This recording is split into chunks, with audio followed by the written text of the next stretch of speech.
My name is David. Many years ago, when I was 28, everything changed for me.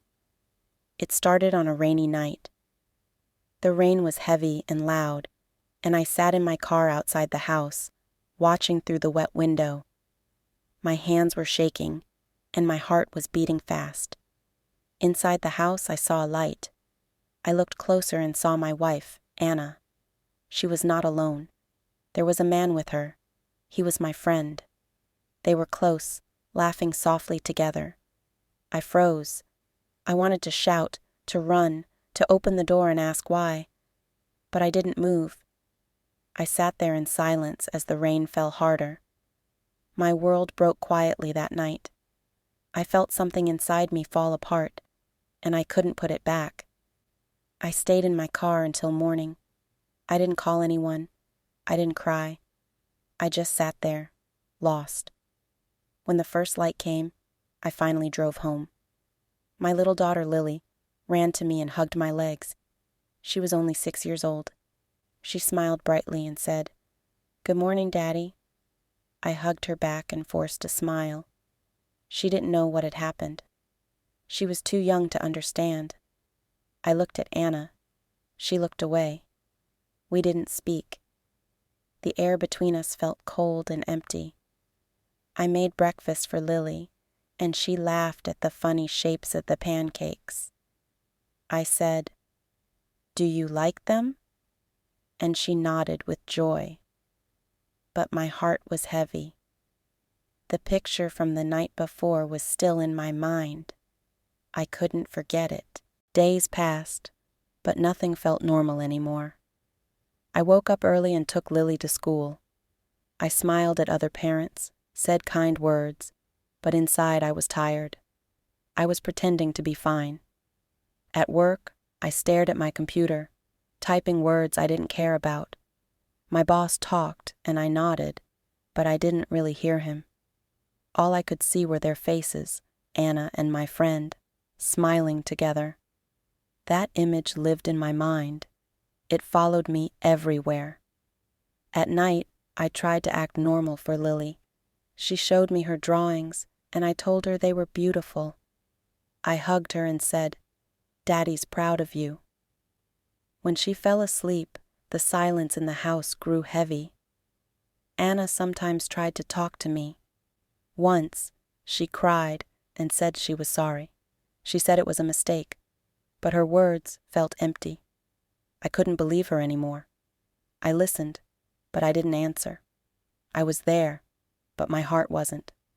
One night, I looked in the mirror and didn't recognize myself. My eyes looked tired. My face had changed. I whispered, "What happened to me?" I felt lost. I wanted peace, but the pain stayed. I couldn't go back to who I was. I tried to live for my daughter. She was the only light left in my dark days. Every time she smiled, I felt a small piece of warmth return. But one evening, I saw Anna again with the same man. I was driving home and passed a cafe. They were sitting together, talking closely. My hands started to shake. I felt fire in my chest. I didn't stop the car. I just drove away. That night, I sat at the dinner table, unable to eat. Lily asked, "Are you okay, Daddy?" I smiled and said yes, but my voice was weak. Anna said nothing. We lived in silence. After that, I started walking at night. When Lily went to sleep, I left the house and walked through the quiet streets. The air was cold, but it helped me think. I looked at other people's windows and wondered if they were happy. I felt like a ghost in my own life. Each step was heavy, but I walked to stay away from my pain. Sometimes I stopped near Lily's school. I looked through the window and imagined her sitting there, laughing with her friends. I whispered to myself, "For her, I must keep going." Weeks passed. Anna and I spoke only about small things, meals, school, nothing more. We lived like strangers in the same house. One night, she said she was going out. I just nodded. She left, and I sat on the floor with Lily, watching her favorite cartoon. She laughed and held my hand. I smiled, but my heart was cold. When the door closed behind Anna, I knew where she was going, but I didn't stop her. I had stopped caring. That night, I sat alone in the kitchen. I took a piece of paper and started writing. I wrote about the pain, the anger, the love that was gone. I crossed out words again and again. Nothing made sense anymore. The next morning, I looked at myself in the mirror again. My beard had grown. My eyes looked older. I whispered, I can't live like this anymore. That day, I made a decision. I would leave. Not because I hated her, but because I needed to survive. I couldn't keep pretending. Before the sun rose, I wrote a small note and left it on the table. I packed a few clothes and Lily's favorite stuffed bear. I kissed her forehead while she slept and whispered, I love you. Then I walked out the door.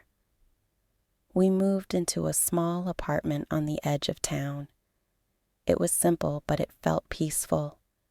When Lily woke up, she looked around and asked, Where's Mommy?